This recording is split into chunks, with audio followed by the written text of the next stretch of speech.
Hello guys, Joan here. Gonna do a video on reloading 4570s.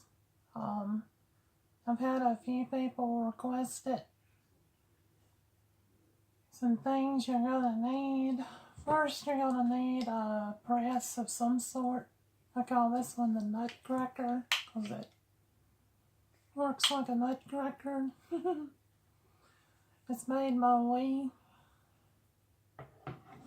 I know a lot of people don't like Wii dies because they're cheap, but they work good. And if you're loading with any type of powder, though I'm using black powder, keep your notes and get as much literature as you can on it. You're gonna need dies. Keep them on in these boxes here. And of course you're going to need casings. Big old 4570 casings. So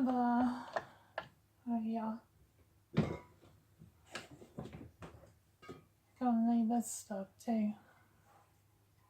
Case lube. I'm going to drop it in this little tray here. I'm just going to do this in one because it's going to take a while to try to explain it. Get that lubed up. And this is my way of doing it. It may not be your way of doing it, but it's my way of doing it. So, if you don't like it, whatever.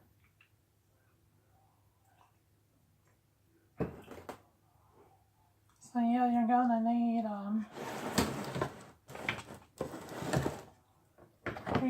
the press. You're gonna need a powder measure, especially if you're working with black powder. You need a scale if you're using smokeless, a regular volume measure.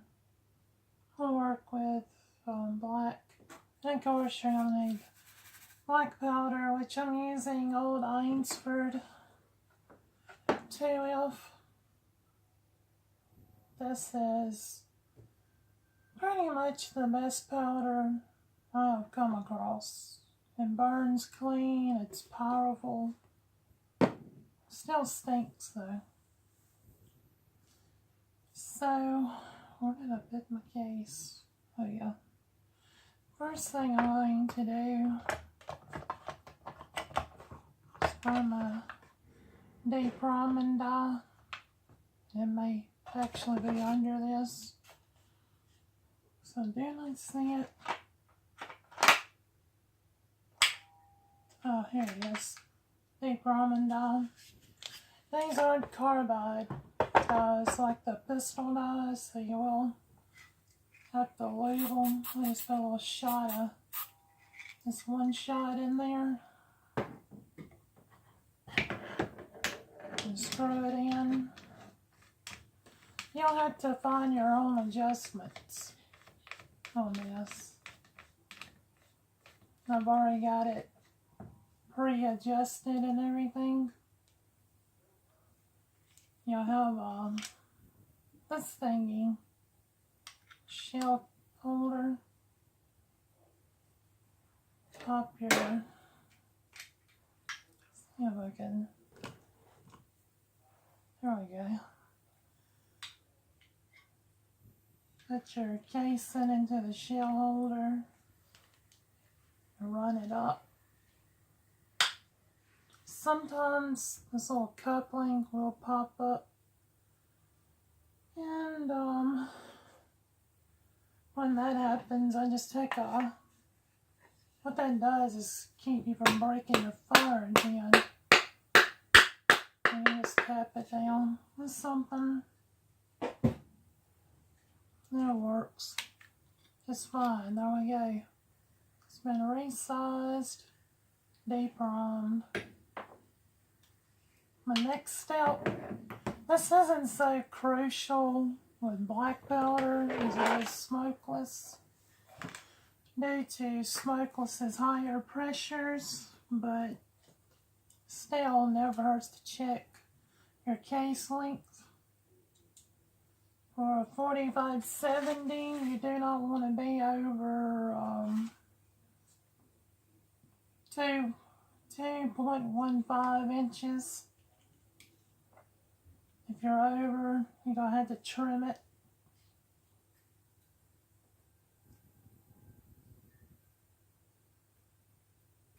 Which I'm actually just about right.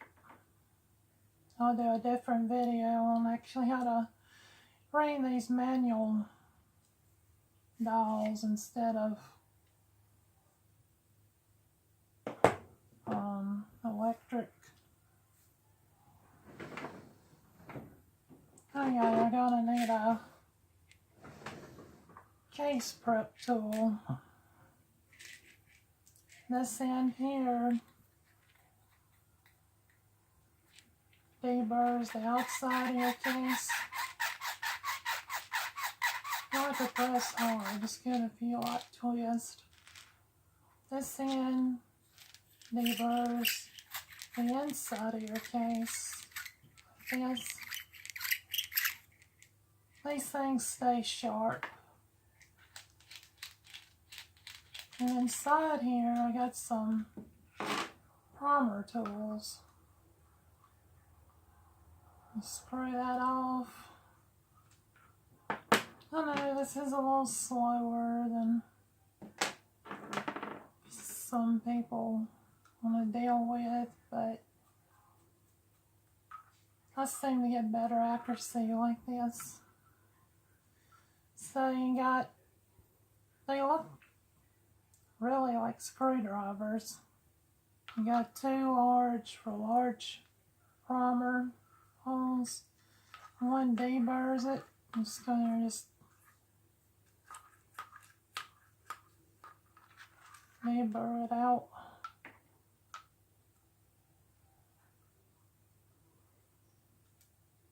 And the other scrapes any residue out. It looks like a flathead screwdriver. You could probably do it with a flathead screwdriver and a cross tip, to be honest.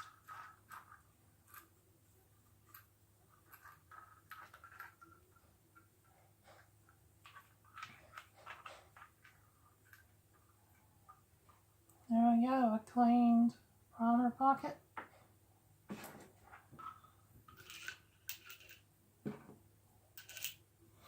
This is made by Lyman, by the way. I'm getting into Lyman products. My case trimmer is also Lyman.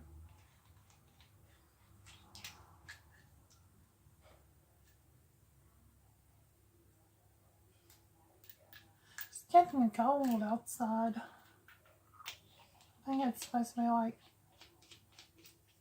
30 degrees overnight.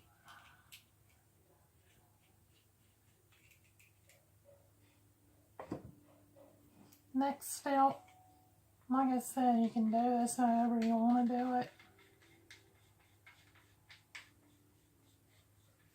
Unscrew, deep line die, put in this die. It's a case flare die. It opens up the end of your case for you. There you go. Sort of touch of shot in there.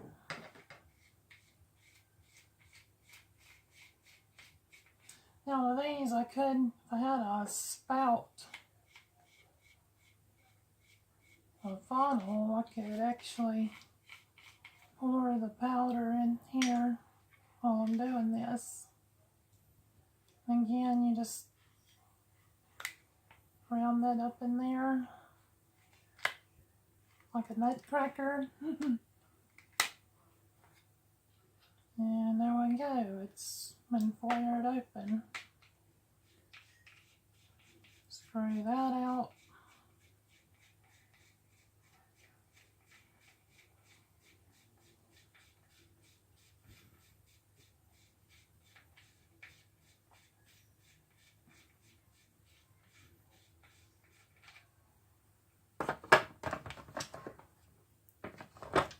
This is the priming tool.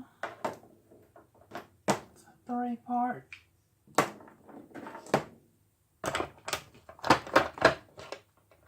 And this is part of the priming tool.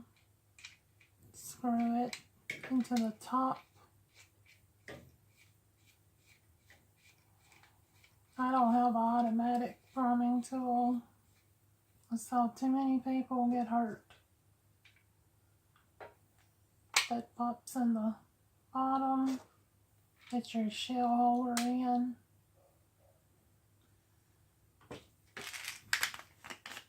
I'm using large rifle primers for this. Oh, still too many out.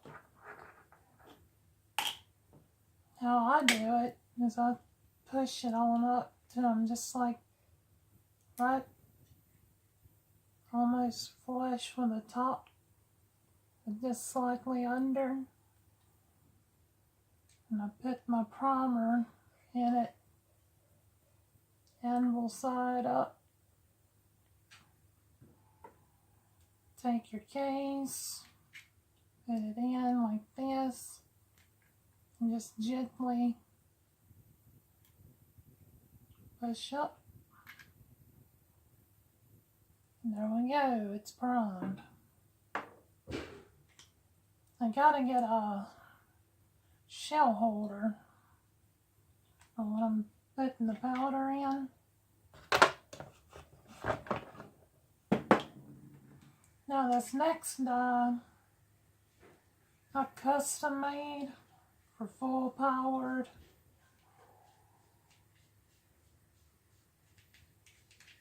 Black powder loads. Pop your shell holder back into your. And what it was a 45 Colt flaring die.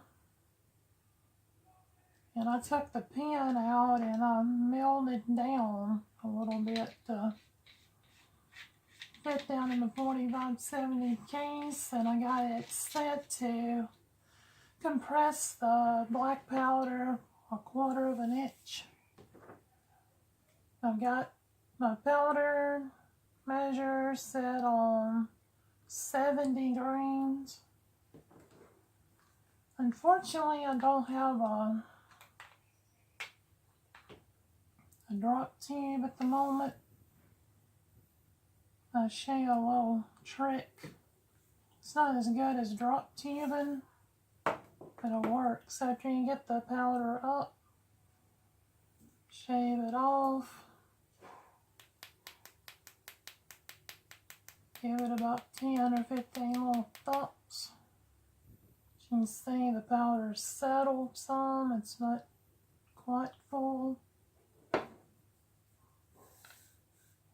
Add a little bit more. And that's gonna be about 68 to 70 grains. Drop it in. You'll have about 1/4 of an inch left till you get to the powder. Sometimes I would put a cardboard card over it. You gotta put a little squirt of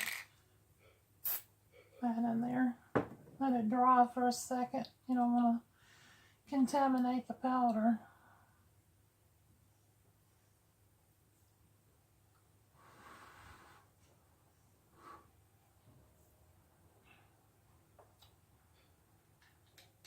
Slide the shell in there with the powder. I have to go kind of easy with this because I don't want to spill my powder. Now listen, you'll hear it crunch.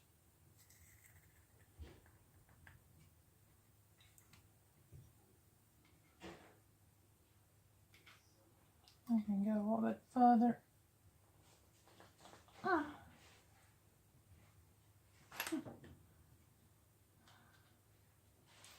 As you can see now, I guess you can see it's compressed down 1/4 of an inch. And it will look a lot like a plug. It'll be solid looking. Next, I'll take this die out. You hear something banging around in the background. It's Mom doing something. I'll put my bullet sealing die in.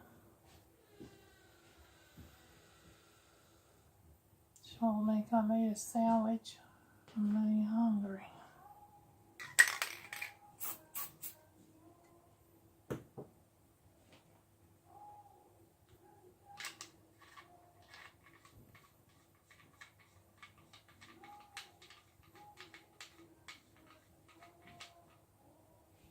Of course, you'll need bullets. I forgot to get these out. You keep them in this little box here. I'm just crumbly. 4, 5, 8, 4, 5, 9, 500 grain Spitzer bullet. I know if you're reloading a lot of bullets at a time, it's easier to pan lube, which I may do a video on that in the future, but I cold roll when I'm just doing 5 or 6. Take a lube block. This lube's made out of 60% beeswax, 30% lard, and 10% malostol. It's a little bit stiffer than my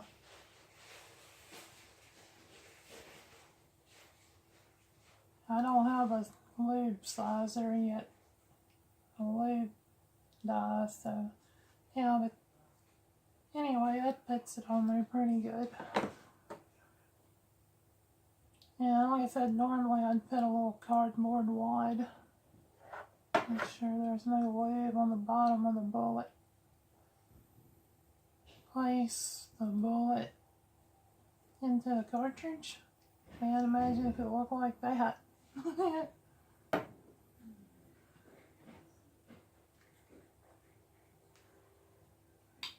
Drop the lever. Put the case. I'm sorry if this is dark, guys. Anyway, put the case in there, and this is already preset. Put it right where I want it.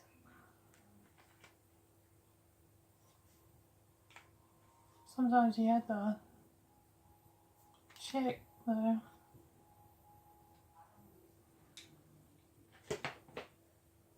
And I don't see my cloth. Oh yeah, here it is. Wipe the excess lube off. And there you go. There's a reloaded 45-70 500 Spitzer round. Ain't that a bad looking girl right there? I always give it a little shake. Make sure I don't hear no powder rattling. You don't want to air you out with black powder.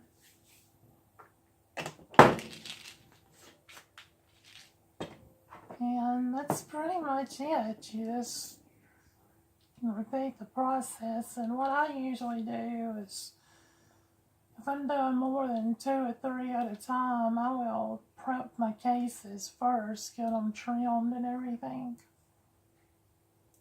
Then I'll I size them and trim them and prime them and flare them. Then I may come back the next day and drop in the powder.